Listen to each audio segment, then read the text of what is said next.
மக்கள் எங்களுக்கு ஆதரவு கொடுத்திருக்கின்றார்கள்.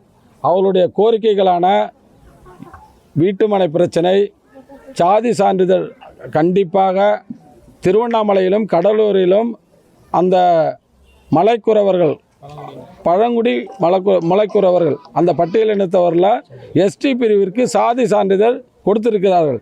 அது அரியலூர் மாவட்டத்தில் உள்ள மாவட்ட ஆட்சியர்களும் கோட்டாட்சியர்களும் தரவில்லை என்று சொல்லியிருக்கின்றார்கள். அந்த கோரிக்கை கண்டிப்பாக எனக்கு ஒரு வாய்ப்பு கிடைக்கின்ற பொழுது சட்டமன்றத்தில் பேசியும் மக்களுக்காக மக்கள் மன்றத்தில் போராடியும் கண்டிப்பாக அந்த சாதி சான்றிதழை பெற்று தருவேன். அந்த பிள்ளைகள் படிப்பதற்கு நாங்கள் உறுதுணையாக இருப்போம்.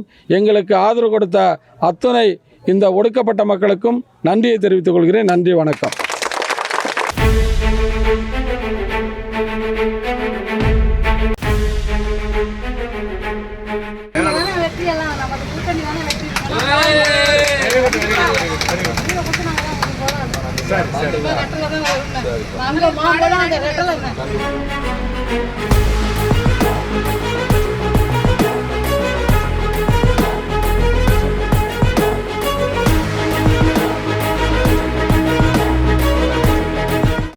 ஜெயங்கொண்டம் நகரத்தில் நாங்கள் முக்கிய நிர்வாகிகளையும் வியாபாரிகளையும் பொதுமக்களையும் சந்தித்து ஆதரவு கேட்டோம்.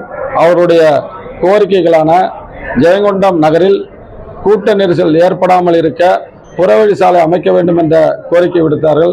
அவருடைய கோரிக்கையை ஏற்று நாங்களும் ஜெயங்கொண்டம் துளாரங்குறிச்சியிலிருந்து மகிமபுரம் வரையும், மகிமபுரத்திலிருந்து சின்னவளையம் இணைப்பு வரை இந்த புறவழிச்சாலையை கண்டிப்பாக எனக்கு ஒரு வாய்ப்பு கிடைக்கின்ற பொழுது அனைத்து இந்திய அண்ணா திராவிட முன்னேற்ற கழக தலைமையில் மாண்புமிகு எடப்பாடியார் அவர்கள் முதலமைச்சராக வருகின்ற பொழுது உறுதியாக அந்த புறவழிச்சாலை இந்த நேரத்தில் நாங்கள் அமைத்து கொடுப்போம் என்று உறுதி கூறுகிறேன்.